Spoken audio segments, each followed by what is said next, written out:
জুলাইয়ের সেই উত্তাল দিনগুলোয় যার কণ্ঠস্বর ছিল লাখো তরুণের প্রেরণা, সেই দ্রোহী কণ্ঠ আজ স্তব্ধ। রাজপথের লড়াই থেকে শুরু করে সাধারণ মানুষের অধিকার আদায়ে যিনি লড়েছিলেন বুক চিতিয়ে, সেই শরীফ ওসমান বিন হাদি আজ কবরের নিশ্চল অন্ধকারে। ২৪-এর গণ অভ্যুত্থানের অন্যতম এই সম্মুখ যোদ্ধার রক্তে রঞ্জিত হয়েছিল ঢাকার রাজপথ। গত ১২ই ডিসেম্বর সেই চিরচেনার রাজপথেই তাকে গুলিবিদ্ধ হতে হয়েছিল।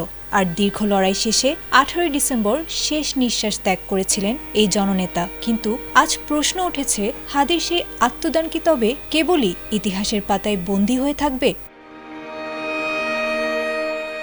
বিপ্লবের এই কারিগর চলে যাওয়ার ১ মাস হতে চলল, অথচ হত্যাকারীদের বিচারের দাবিতে এখনও দেখা মেলেনি কোনো দৃশ্যমান অগ্রগতির। রাজপথ কাঁপানো সেই আন্দোলনের ফসল আজ ক্ষমতায় থাকলেও হাদির খুনিদের শনাক্ত বা শাস্তির বিষয়টি যেন হারিয়ে যাচ্ছে এক অজানা পথে। এই দীর্ঘ বিচারহীনতা আর প্রশাসনের রহস্যময় নীরবতা কি তবে কোনো বড় ষড়যন্ত্রের ইঙ্গিত? এই প্রশ্নটি এখন তীরের মতো বিঁধছে শহীদ হাদির পরিবারের বুকে।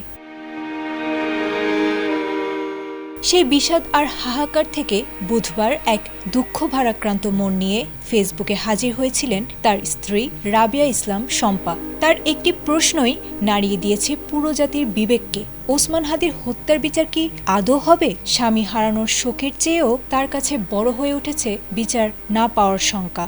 শম্পা তার পোস্টে ক্ষোভ আর বিস্ময় নিয়ে প্রশ্ন তুলেছেন, হাদির নিজের হাতে গড়া ইনকিলাব মঞ্চ কেন আজ নিশ্চুপ? কেন তারা কোনো কর্মসূচির ডাক দিচ্ছে না? তিনি লেখেন, ওসমান হাদি সবসময় বলতেন, মুমিনের জীবন মানেই লড়াই সংগ্রাম।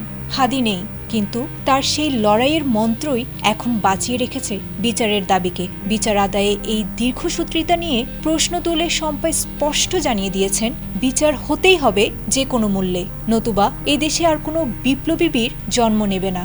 হাদির নিজের বলে একটি কথা দিয়ে তিনি স্ট্যাটাসটি শেষ করেছিলেন, দাসত্বই যে জমিনের নিশ্চল নিয়তি, লড়াই সেখানে সর্বোত্তম ইবাদত। রাজপথের সেই লড়াকু সৈনিকের বিচার নিয়ে আজ তার পরিবার সন্দিহান।